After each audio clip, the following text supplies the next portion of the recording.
Welcome to the ACT podcast. In our episode today, we're tackling a topic that is impacting classrooms and schools all around the UK, the growing mental health and emotional needs of our students. If you're a teacher, you'll know that you're increasingly navigating some complex behavioural and emotional challenges, and the reasons I'm sure are complex, lots of different reasons why young people may be feeling overwhelmed, under-resourced, unsure how to help themselves, and teachers are probably feeling very similar. But what if Christian teachers could respond in a way that reflects the heart of Christ?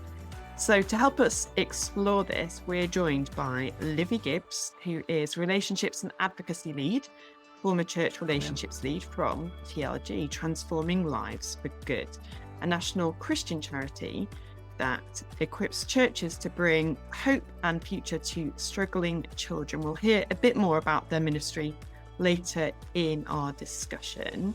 But welcome, Libby. Great to have you with us. Hi, Lizzie. Great to be here. And we'll understand a little bit more about your role in a minute. But first of all, the big question: what is going on with our young people? What are some of these factors that are driving these problems that so many of them seem to be having? We're seeing, obviously, the kind of overflow of what happens in general mainstream culture impact into young people and children, because they are effectively always downstream, aren't they, of whatever's happening in the adult population.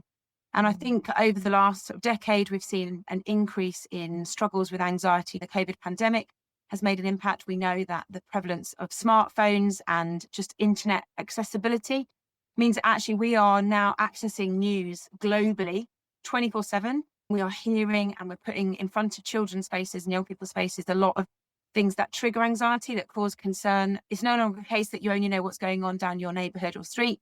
Now young people can be aware of issues and struggles that people have in their lives all across the world.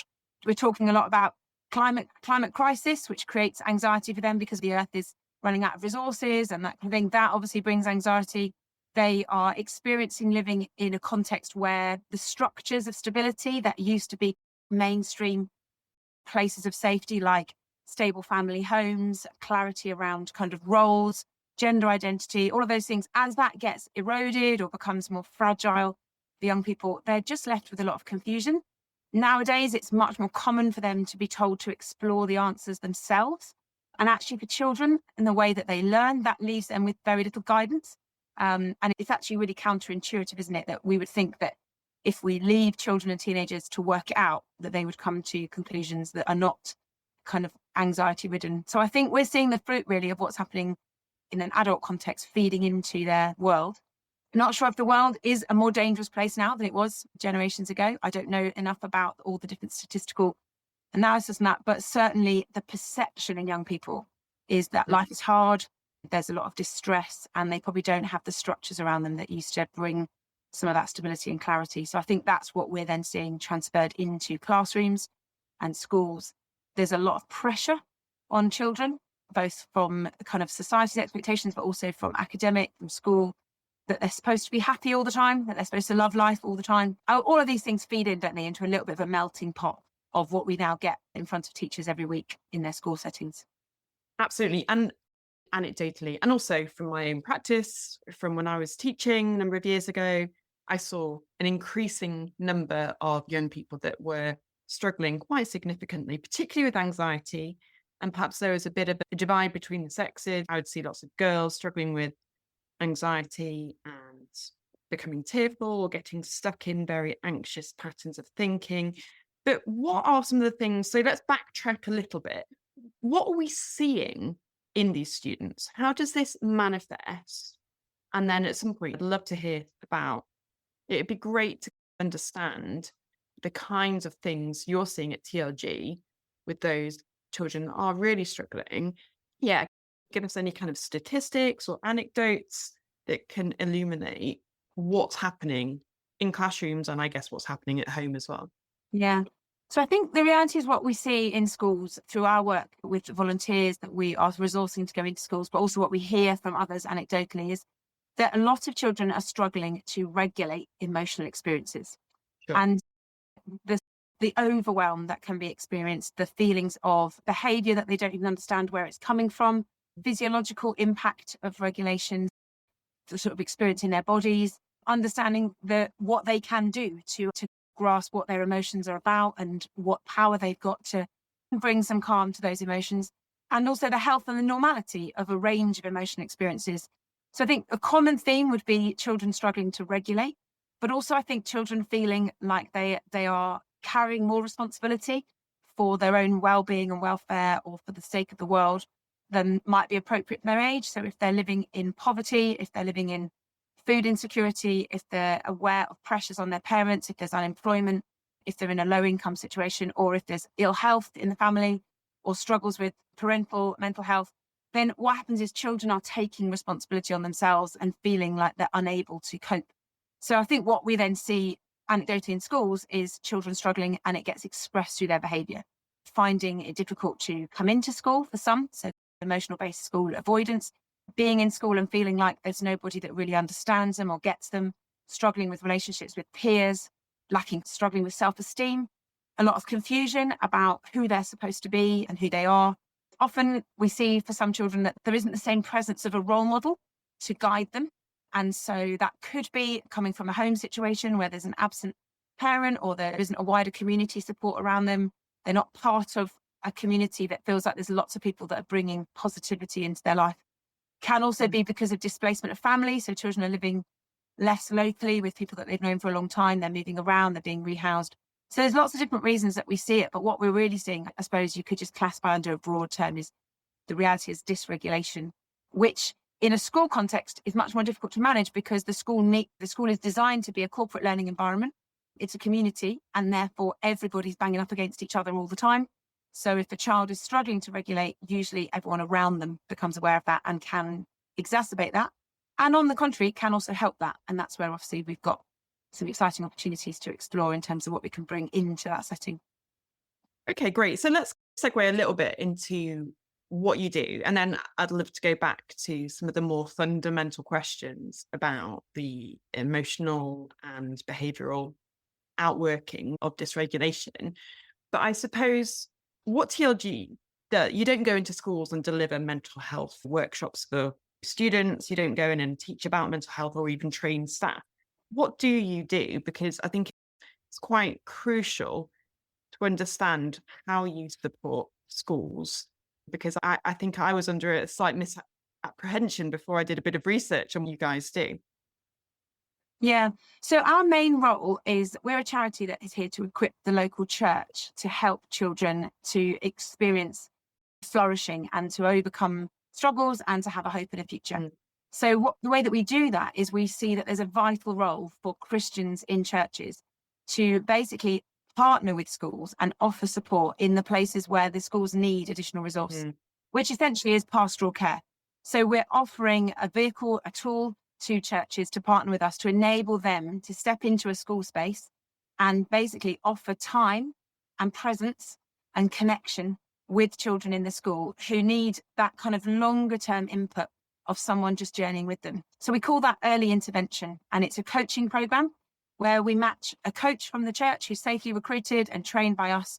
And we then help the church work with the school to match them to a child that the school nominates. And it could be a child in Key Stage 2 or a child in Key Stage 3, depending on which school they're working with. And the coach then basically goes into the school every week during the school day to spend one-to-one time with that child for an hour. And that's consistent across a whole year. So what that child gets is essentially somebody entering into their life to say, I'm here for you. I'm here to basically celebrate your strengths, spotlight all the things that you're brilliant at, help you with the areas where you feel like you're struggling, but also just be alongside you relationally. Conversations come out of those connections, activities, crafts, games, lots of different ways that help children really discover co-regulation. So they can bring their distress or their lack of confidence or their confusion about how to manage themselves at school into a safe space with an adult who is not a teacher and therefore doesn't represent the sort of authority of the school or even the academic aims. So no one is testing them on spelling or handwriting or maths, but also someone who comes in with empathy, with listening, with fun, with warmth, and just create safety for them every week. And what we see is that when the church does that, it has an amazing impact on children in school. It brings a great amount of stability. It brings confidence. It brings connection. And for a lot of children that have been impacted by maybe traumatic experiences in their life, grief or loss or hardship, what they find is they're getting support right at the place that they need it, which actually then enables them to access all the rest of the support that the school are offering through other means of pastoral care and classroom assistance. So it really is like dovetailing the church into the education space to offer what the church brings, which is different, obviously, to what teachers and teaching assistants and tutors and that kind of thing are bringing. Sure, absolutely. It sounds wonderful, and I love the way that it's targeted. It's obviously it's relational. The very nature of it is relational, but it's something that requires real commitment as well. It's Sure. Yeah. not a sort of 6 to 8 week session of counselling, and I'm aware that this isn't a counselling environment either. It's something that really seems to get to the heart of what many children I see missing. I suppose I'm thinking about building relationships with role models. Why is it that the power of a consistent, caring adult is so critical for children, particularly for those that are perhaps struggling? Really, my answer really comes from the Bible. I think it's the design of God that we raise children with nurture, that Mhm. we give them a sense of security, that we enable them to experience safe boundaries, that we're trustworthy, that we hear them. That's how we grow. That's how God's designed each one of us in his kind of blueprint of how to populate the world. We don't come fully formed at age 25 off a factory line. We start in that very early stage. And obviously Jesus himself went through this in an incarnational experience of being a child and needing to be nurtured and grow and have someone who listened to him and spoke to him and showed him how to do life. And that's the nature, isn't it, of the role of education for children. It is that the point of it is that we are nurturing them to grow into being who they are, but with lots of support. And so I think the reason that this model makes such a difference is because, like you say, it's putting a person alongside a child who is essentially expressing care and concern for the child's welfare, but not giving them a sort of project mentality of, I need to get you from A to B by the end of the year. Well, I'm alongside you. I see you, I hear you, I'm with you. There's lots of empathy. We build a lot of our therapeutic support resources around the model of pace. So there's a lot of playfulness, which really helps children in school if they're feeling like the classroom might be absent, lack a bit of playfulness for them. There's lots of acceptance. So children can come and they can offload on their view of the world and how unfair this situation is and how difficult this scenario has been, and it's not their fault and nobody understands. And they can actually be accepted with the struggles that they're facing and not be constantly corrected or be shaped into, no, that's not the right way of viewing this. First, it's let me hear you, let me accept what you're saying. There's a lot of curiosity. So that coach is not coming in with a curriculum. They're not, like you say, it's not a training program. Right, here's the 10 things you've got to learn whilst we have our hour together today. It's tell me more about that. Explain that to me. Describe what it feels like to you, and let's explore it together. So there's lots of reflection. I wonder, conversations where for some children, there just isn't someone creating a space in their life to be curious about what they're experiencing. And then there's loads of empathy, because the reality is what most people are struggling with in adults, children are also struggling with. And therefore the adult can come alongside the child and say, yeah, that is hard. And I do get that. And I can see why you feel that way. And that those ingredients, that kind of pace ingredients and that time, I think one of the most powerful things about raising children, nurturing children, is communicating love to them by saying, I've got time for you.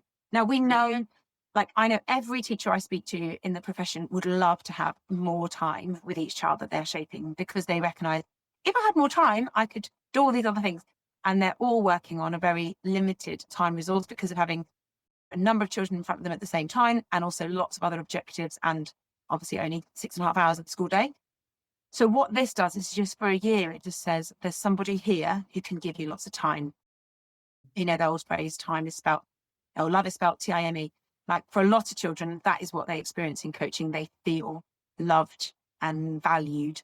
And sometimes all it takes for someone to come through a real period of transformation is to embed that over time in them. You are loved, you are seen, you are valued. And also we can give advice and we can bring constructive, supportive reflection. I wonder what would happen next time when this happened. Is there another way you could handle it? So there's lots of coaching in that element. But really, I think it is the connection, and it's having someone there who can, in the midst of your distress, can say, I'm with you, and can almost offer you like what we call co-regulation. So they can come alongside you with their calmness and their connection, and it can then help you as a child to feel like, oh, I can do this. And the role modeling is really powerful, imparting tools to children, because when they're saying, I don't know what to do in this situation, a role model can say, why don't you try this? And what about this? And a child can then be empowered to put some of those things into action and come back next week and say, it worked, or it didn't work. So we've got a lovely story of a child recently who's been coached, who's really struggling with a hot temper and a feeling of overwhelming anger and lashing out at other students, lashing out at teachers, and sitting afterwards and reflecting and saying, I don't know why I did it. I know it was wrong. I shouldn't have done it, but I couldn't help it at the time. And his coach has just been helping him to understand the power of his breath. And so when he starts to feel hot and flustered, frustrated, agitated, his skin's getting all prickly, just learning to take in 3 big breaths. And he's discovering that if he breathes really deeply 3 times, actually, he then has a little bit of time and space to work out what he wants to do next. And he came running into his coaching session recently saying, it works, it works. The children were aggravating me in the playground and they were winding me up. And I did my 3 big breaths and I didn't hit anybody and I didn't get in trouble and I didn't miss my play. That is wonderful, isn't it? Because that is role modeling in the absolute sense of empowering and equipping a child to have an alternative way of regulating. So yeah, it's a beautiful opportunity for us to nurture and bring that into children's lives. So it's interesting. There's been a lot of talk in teaching circles and the education Twitter sphere or X sphere about different ways of showing empathy, compassion, boundaries, and also thinking about how sometimes good intentions and overemphasis perhaps on empathy can unwittingly facilitate or even excuse unhelpful behavior. But can you perhaps, and I'm not trying to insinuate that's what you're doing, because I know that this is a very particular program, but can it ever be inappropriate or unhelpfully applied? Or is this something that is spoken about quite explicitly in these sessions as well? Absolutely, yeah. The role of coaching is to help children to flourish. And that might mean that what they need to start to understand is the things that I do are leading to outcomes that are not good for me and not good for other people. Sure. And a coach, therefore, isn't going to say, oh, don't worry about any of that. You're just really struggling with your self-confidence. You've had a really difficult start in life and therefore there's no need for you to be accountable for your behavior. That's not at all what is at the heart of coaching. I think the important thing to understand about the sort of impact on children's behavior is there will be a reason for why a children is doing what they're doing. We know that behavior is a type of communication, that it is an expression of something. And often when children are exhibiting challenging behavior, crossing boundaries, unable to maintain, say, like maybe regulation, or unable to really function amongst their peer group or with adults in a way that is healthy, we need to understand what is happening inside them at that moment. And then we need to help them understand what is happening inside them so that they can then work out their best choices and have the equipping that they need for that. So a trauma-informed approach means that we stop and think, okay, what is this child reacting to? What's triggering for them? What is happening inside them in terms of a stress level? What's happening in their brain? We help our children through coaching to understand really basic grasp of kind of neurology. So what does stress do inside you? How does it manifest in your body? What happens in terms of the way that you feel? But also, like, how can you then bring calm? So what is your kind of first aid emotional response to that? How can you bring regulation to yourself? Like I was talking about breathing, that kind of thing. Of course, it also sometimes needs that element of curiosity to explore the behavior. Okay, so you punched this other child in the lunchtime queue. What was going on before you punched them? What were you feeling? What had happened? What was the track of events? Because children need to know there's a reason why they've done what they've done, often a very logical reason, even if their behavior is wrong, even if it's unhelpful, even if it's unkind, even if it's unruly, there'll be a reason for it. And it really helps them to have someone sit with them and unpick that reason, the logic behind it, and understand options and choices of what they could have. And that's where I think coaching is really key, because we're not coming in to bring discipline and sanctions. We recognise that they need to be in place in school. Of course they do. Like, children need natural So consequences. that works alongside then? Absolutely, yeah. And I suppose because the coach is often not seeing the child in the moment of their most distress, because they're in a one-to-one, it's a very safe space, it's boundaried, it's very empathetic. So probably the coach isn't going to be there at the moment of trying to split up the fight or talk to the child about needing to come back into line or not refuse to cross the threshold in the morning because they're so anxious or upset. But the coach is able to create that reflective space. And then they work in partnership with the school. So I think that's also really important, that we recognise everything that we're doing in offering support to schools is to partner with what the school is already doing. So we want a coach to work with a teacher to identify, okay, what is this child's challenges? How does that present in the classroom, in the playground, in the corridors? And then let's think of some things that we can be bringing into the year in a child-led way, but still with some knowledge of areas of struggle.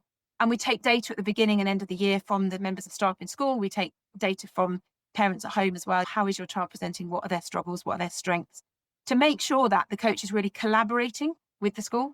So what we don't want to do is create an environment where it's okay when I go and see my coach because they're happy with me doing anything and behaving in any way. We want the coach to be actually in support of the type of response that the school is bringing. We just want to make sure it's a trauma-informed response, and that also the child's got space themselves to explore and understand what they're struggling with. And sometimes the coach needs to advocate for the child in that, because it may well be that members of staff aren't aware of the child's difficulties. And so sometimes the coach having that extra time to build that relationship with the child, get to know them, get to know how they are functioning, means they can then advocate back into the school and say, look, he finds this really difficult, or this is happening for him in playtime, or this is happening for her when she comes into a lesson that's maybe a literacy lesson and she really struggles with her dyslexia and she feels like she's got no confidence, and that's why she behaves in this way. So it can be that the coach can really assist in bringing advocacy on behalf of the child into the school. Sure. Just touching on the collaborative nature, one of the things that has come up recently again in a lot of conversations is the in loco parentis role of the school, and then I suppose by virtue of the school, a program such as this.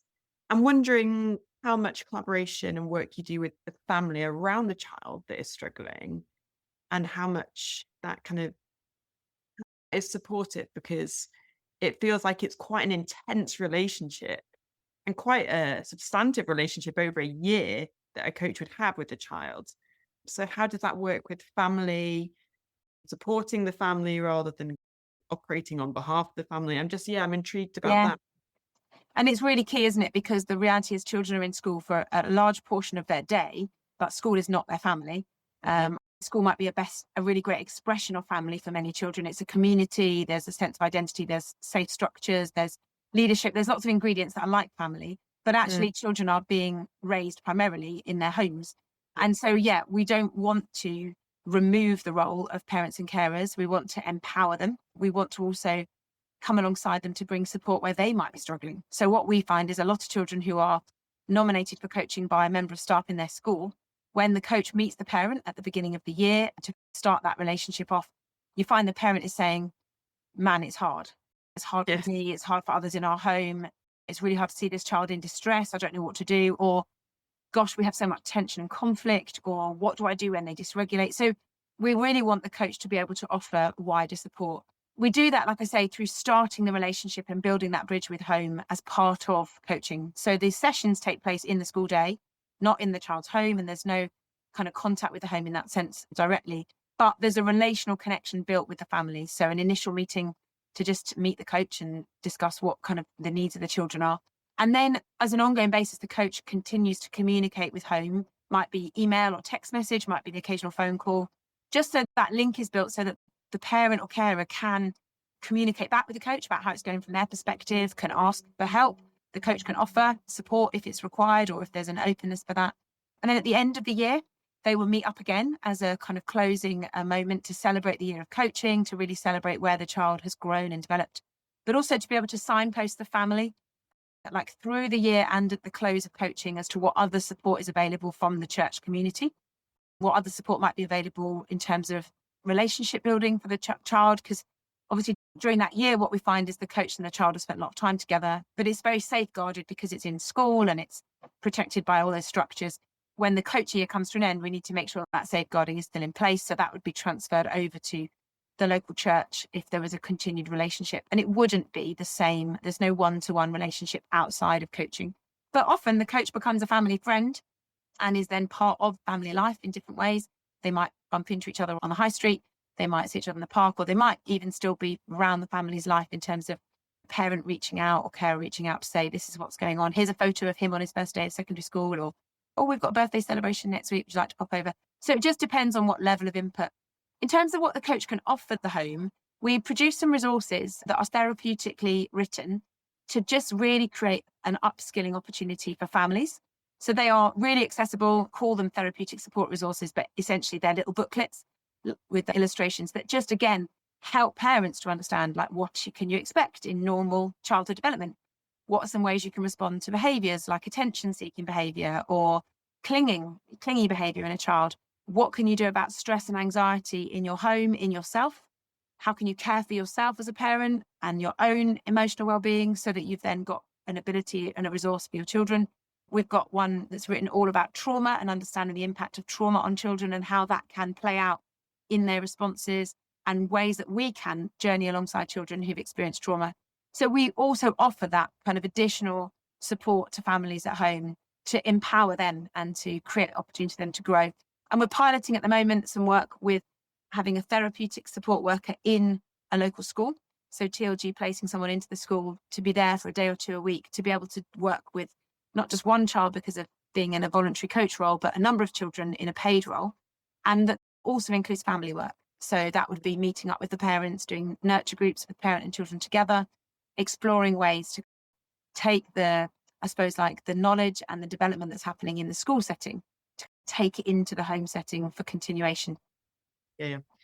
I think that's really refreshing because I think it's really essential that as the body of Christ, we seek to support the God-given structure that exists, that in general is the best place for children to flourish and to develop. And obviously, we know that families are not all perfect and families have many struggles.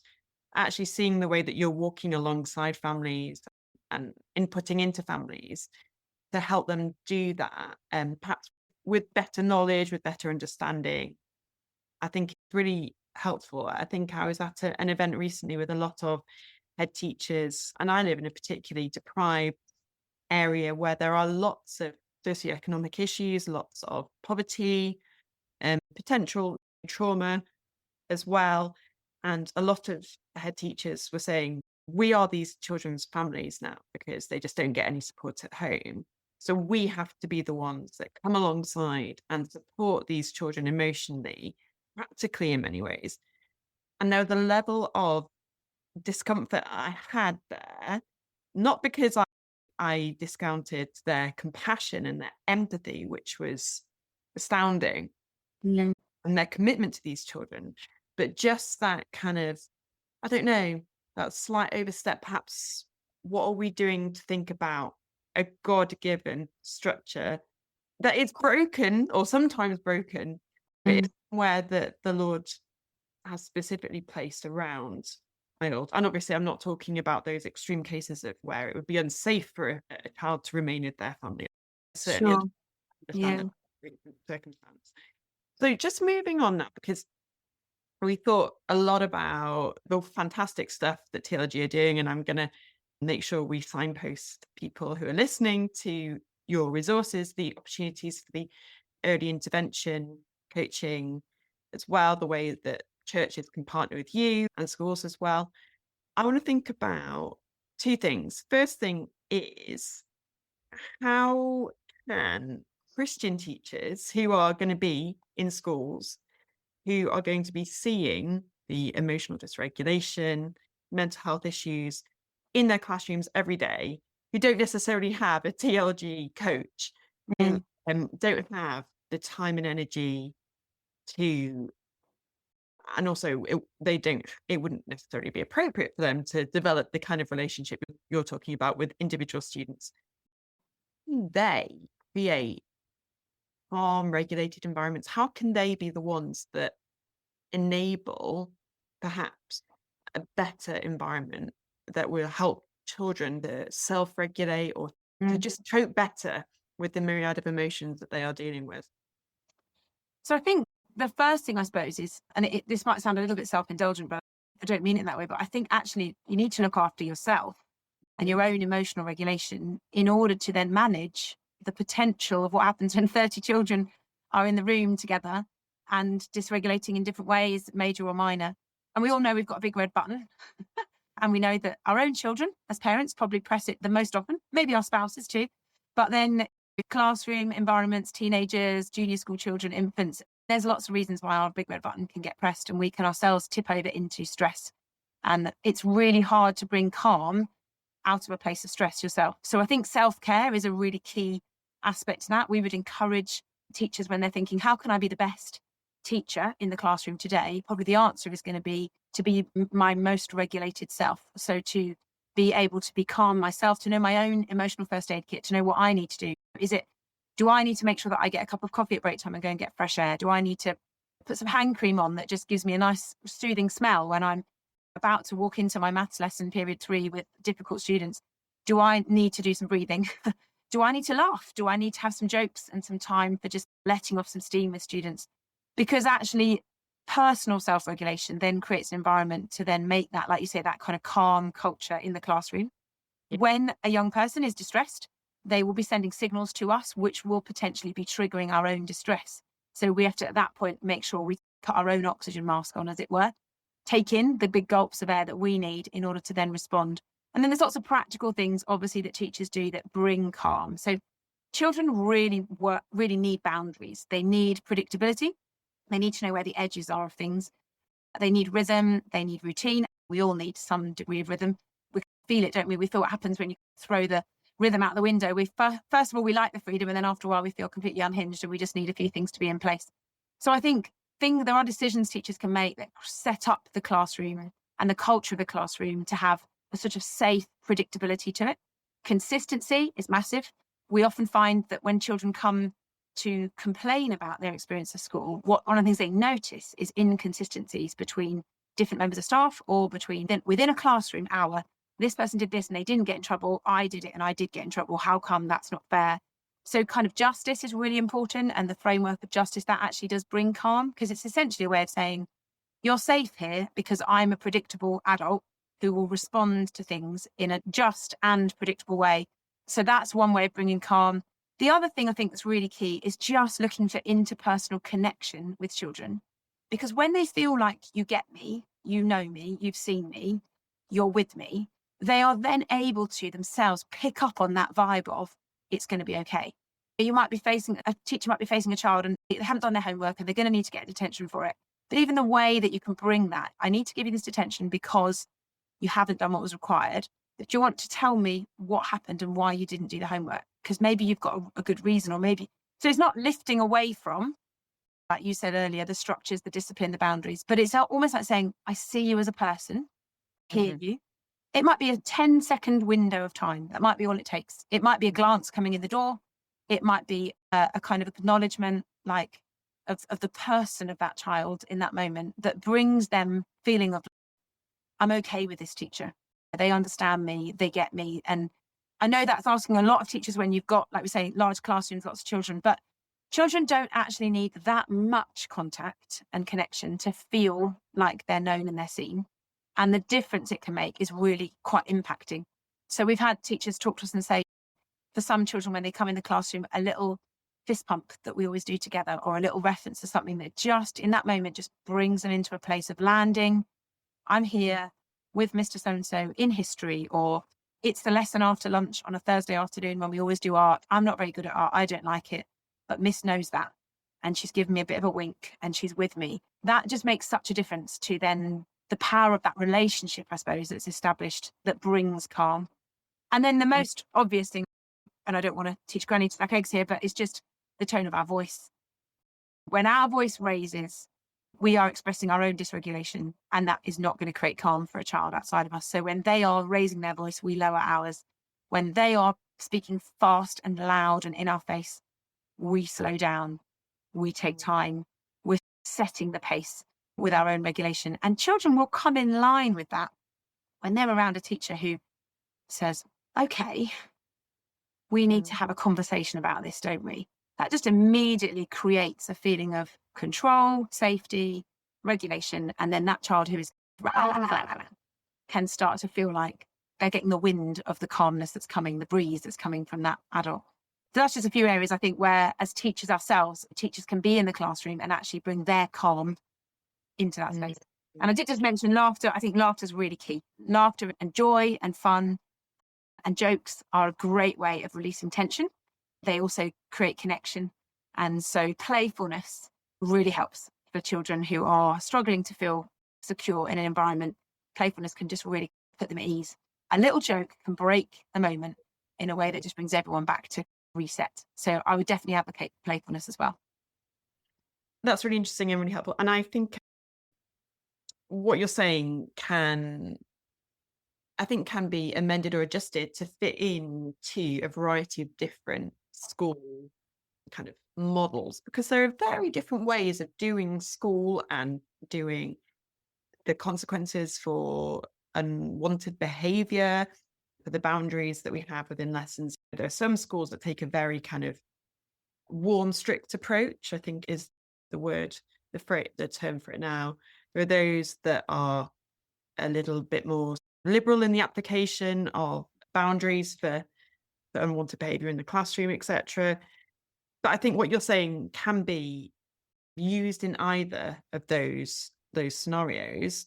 I think what's really interesting, though, is that you say that children thrive on predictability. And I know even as a parent, that's something my kids find really important. The idea that there'll be consistency. If my son is treated in one way, my daughter must be treated in the same way if she exhibits the same behavior. Or and similarly, if I'm having a really dysregulated day because I'm stressed about something at work or something in the house, whatever, if they see me lose it, then that actually makes them feel quite upset and then further dysregulate them. There is something wonderful about that, though, in that there's always the opportunity for recovery. Yes. So one of the things I think is really powerful for teachers to consider is there are going to be moments when the red button gets hit and we go in whatever way that might be. But there's always, because of the way God has designed grace and forgiveness and restoration, there's always a moment of recovery. Even that moment of stopping going, I'm sorry, let's just start this conversation again because this isn't going very well.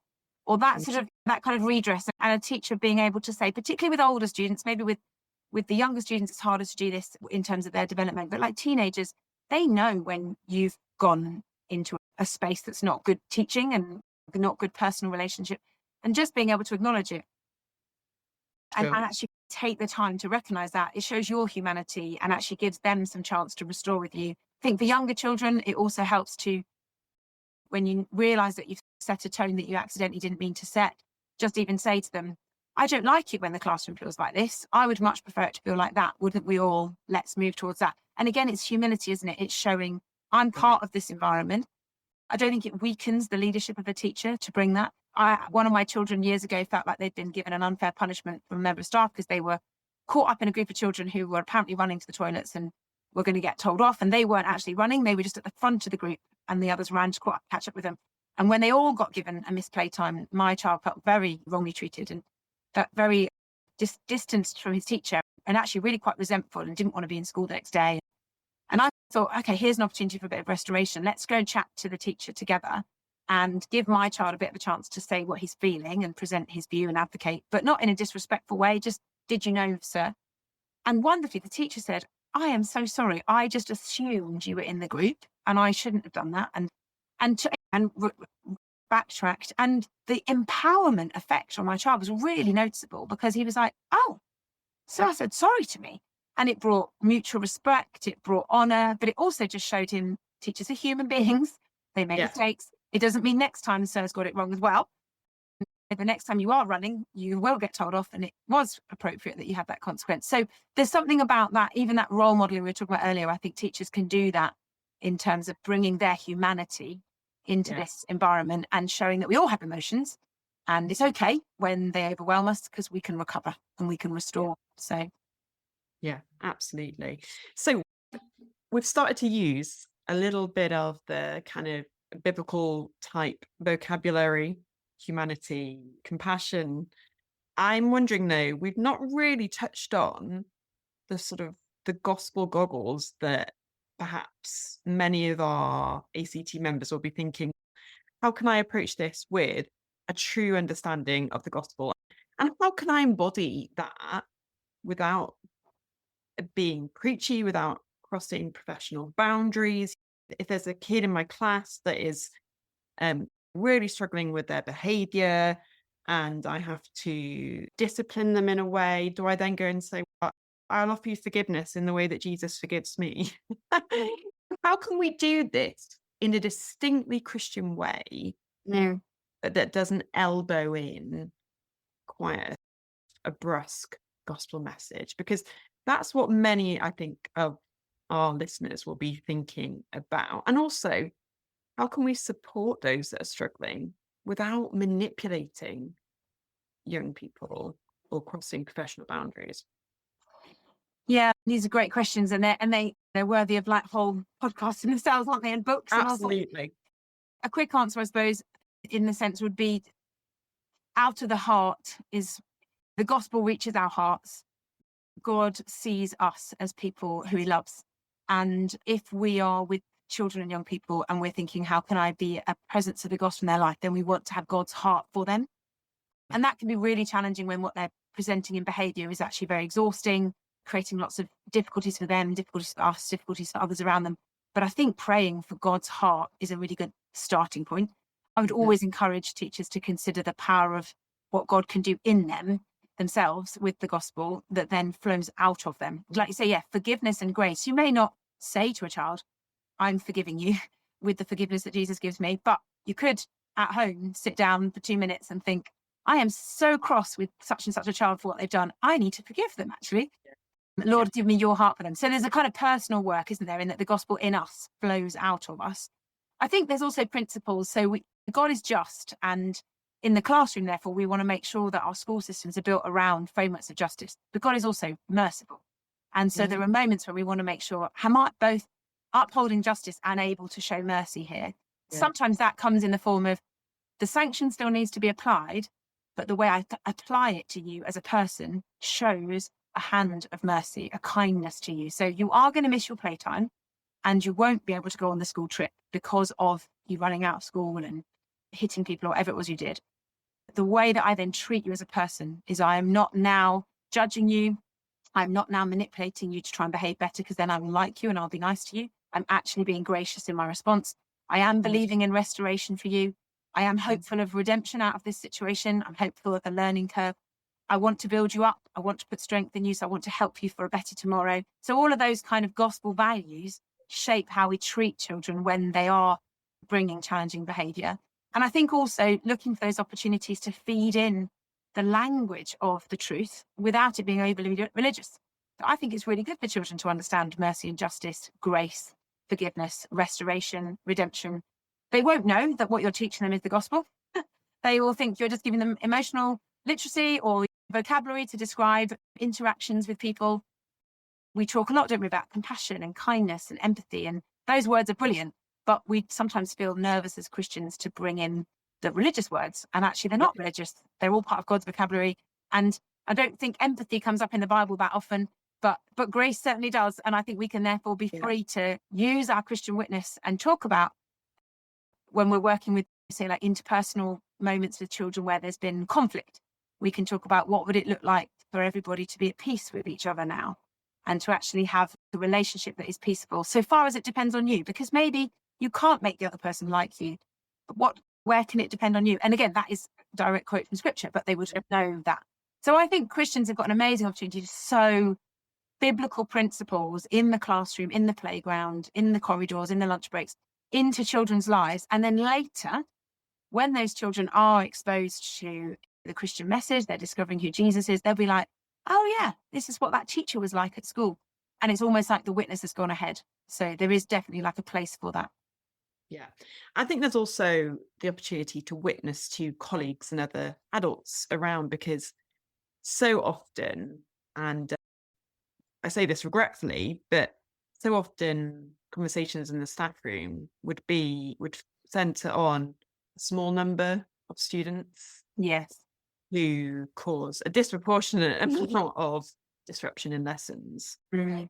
And many teachers would simply just lose their patience, be completely disheartened, and probably go off on one, and would not be particularly complimentary to those students. And that's probably me using euphemistic language. And I think that's a way as well for teachers in the staff room to show that real sense of, this is how I upheld justice. Actually, I am commanded to see this child as having incredible dignity, made in the image of God, Yeah. and showing grace in the way that I speak about them, even if they still deserve punishment that is not pleasant. Yeah. And spec and plank is classic, isn't it? We tend to apply the principle of that teaching to us in our adult relationships. So we think about me and my friend, or me and someone in my family, and we think, oh yeah, speck in your eye, plank in mine. But actually, sometimes there's a principle there for us with children. What we see to us looks like an enormous plank in their eye. You are being so difficult.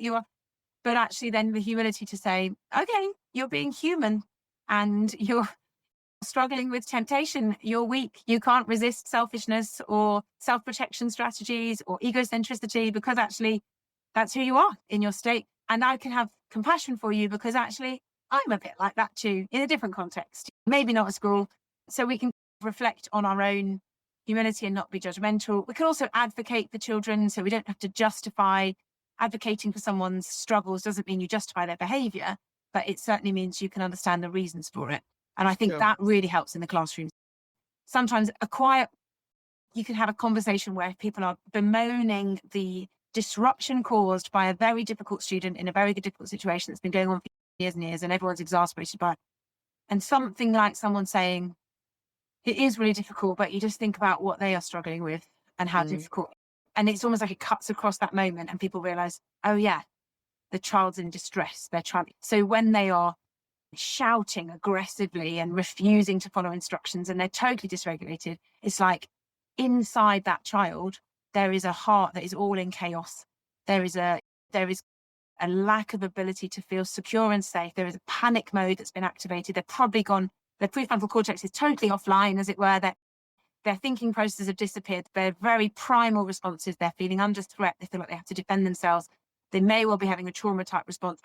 And yes, the behavior that I have to deal with now is difficult, but if I can stop and just consider what's going on inside the child and think about their emotions are like signals on a dashboard to me. There's a flashing light somewhere behind that behavior.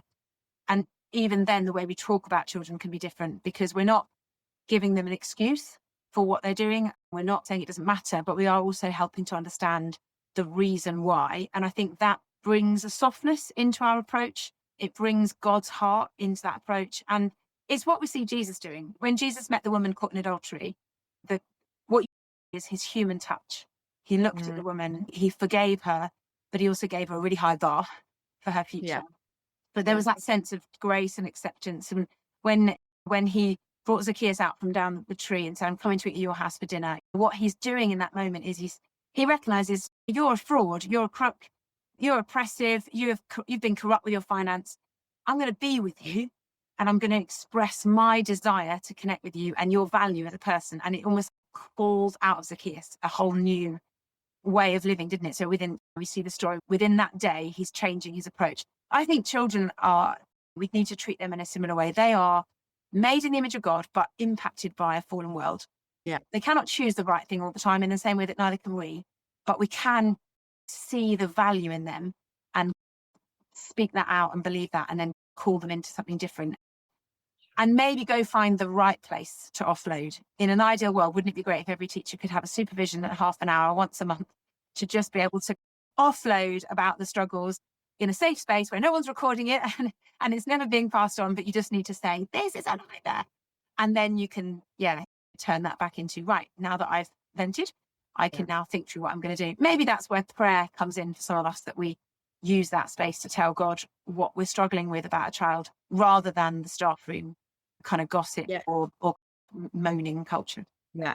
So I suppose finally then, and I'll give you an opportunity in a moment as well, just to give us information about the partnerships that TLG offer.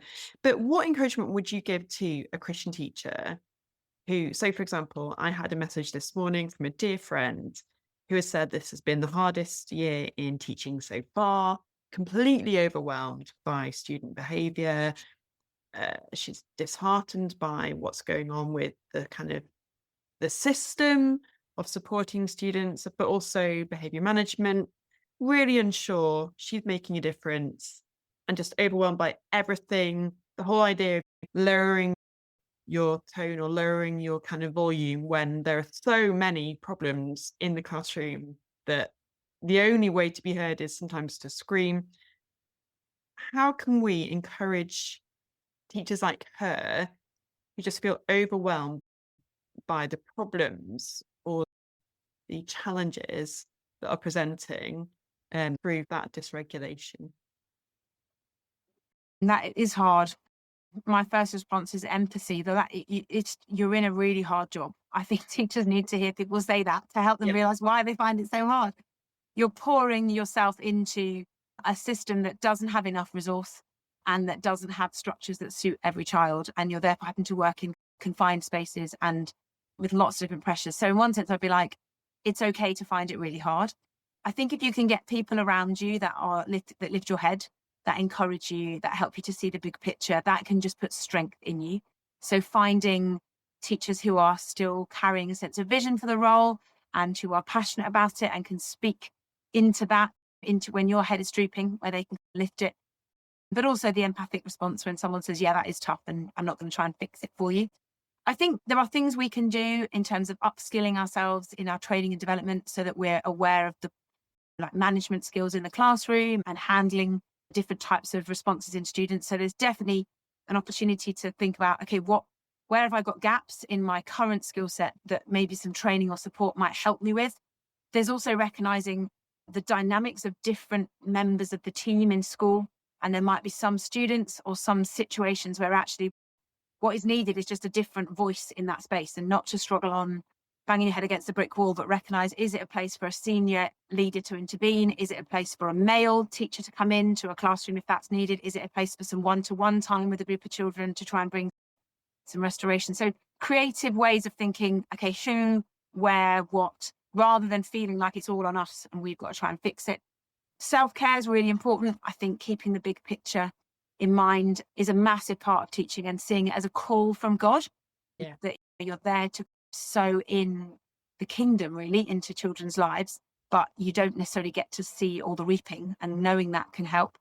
And then I suppose the other thing is just working out like what season are we in ourselves in terms of what we've got capacity for. And there are times where we have to recognize this is an overwhelmed period for me, and if I can't make changes to bring about more balance and a strengthening of my self-care, then what do I need to do that might be more ruthless or radical around that? What help do I need to ask for? Where do I need to say, I'm out of ideas here, can someone else step in?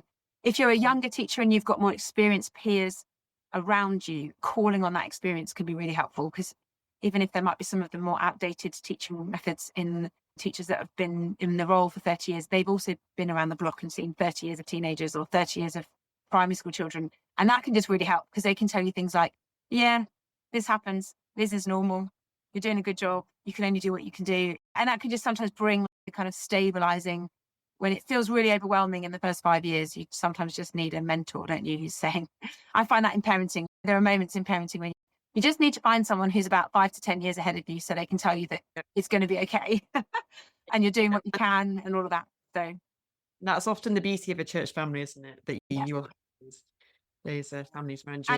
And places like ACT, where you can collaborate together and share, and someone can signpost you to a great resource or something that you've not thought of. So I think that, these kind of contexts for partnership and mutual support are a massive way of actually just coming to the role with others that are like comrades in it. Absolutely. So how can we find out more about partnerships between schools and churches through TLG? Best thing to do is to go on our website, www.tlg.org.uk. I know everyone always says that, don't they? Just go to our website. But yeah, bring back, have a look at what we do, click through onto the early intervention section, because that will give you the best idea of how we work, particularly in schools. But we've also got therapeutic support resources. So they're very affordable and they're really well put together. I'm actually also involved in foster care, and I've done a lot of work around therapeutic support resources. And I have to say, these resources that are produced in TLG, just not being biased, but being honest, are just really accessible. And so I'd recommend having a look at the online shop and seeing if there's something on there you want to purchase, and then think about whether you can implement it into your practice. We run free training. So that might be a great way. We call it emotional first aid training. Anyone can book onto that. But any Christians, it's free. It's on our online. It's a webinar that gives you skills around understanding kind of emotions as signals, understanding what's happening in the brain and the neurology, but also then thinking about our response first personally. So the whole kind of put your oxygen mask on idea, but then also thinking about, okay, now how do I help the student in front of me who is distressed? And we also have a resource called the Emotional Roller Coaster, which is a curriculum designed to work with small groups or one-to-one that really gives a chance to develop emotional literacy for children, for them to understand and for us to partner with them. So you might not be able to do the kind of devoted coaching type role as a teacher. That's not really the role you're playing, but there are resources that can help you. And it may be that your school, you're thinking, I wonder if there's a local church near us that could partner with us as a school. Feel free to get in touch with us through our website and we can help you facilitate it and see whether there is a church in your area that would say, yeah, we can step in and add resource to your school. We'd love to explore that with you, because we know that it will impact the children in your school that ultimately we all care about. Churches, schools, teachers, we all care, don't we, about the welfare of children. So absolutely. Thank you, Livy, for your time. Really appreciate it. And I pray every blessing on the work you're doing with TLG, with children that are really struggling. And maybe just to end, have you got a particularly encouraging story just to inspire us of someone of a child who's been through? Yeah, I'll share one and then you can actually watch the video testimony, which is really powerful, on the website as well. So there we had a young girl coach called Caris, who was in year 6 in her primary school and really struggled with social interactions, got herself into lots and lots of trouble through doing things to try and make friends and being involved in power imbalances and lots of kind of conflict between groups of girls. And I think if you're in a primary school environment with 10, 11-year-old girls, you can imagine what I'm talking about. And she was quite lonely, actually didn't have good friends, often was left out. And the year of coaching for her, the difference it made to have someone that she felt she could be safe with and she could explore her emotions with, and she could learn about friendship with. So they worked together using one of our resources, the Friendship Journal. And just over that year, she learned how to be a good friend, what friendship is, what it's not, why she was getting herself into the pickle that she was in. Her coach gave us some skills around her own communication style. She's how to say things in a different way, how to hear things differently. And at the end of the year, she was just in a completely different place. She'd been invited to people's birthday parties. She had people that she knew she could be friends with. She had learned some sort of resilience to be able to bounce back from conflicts and disputes.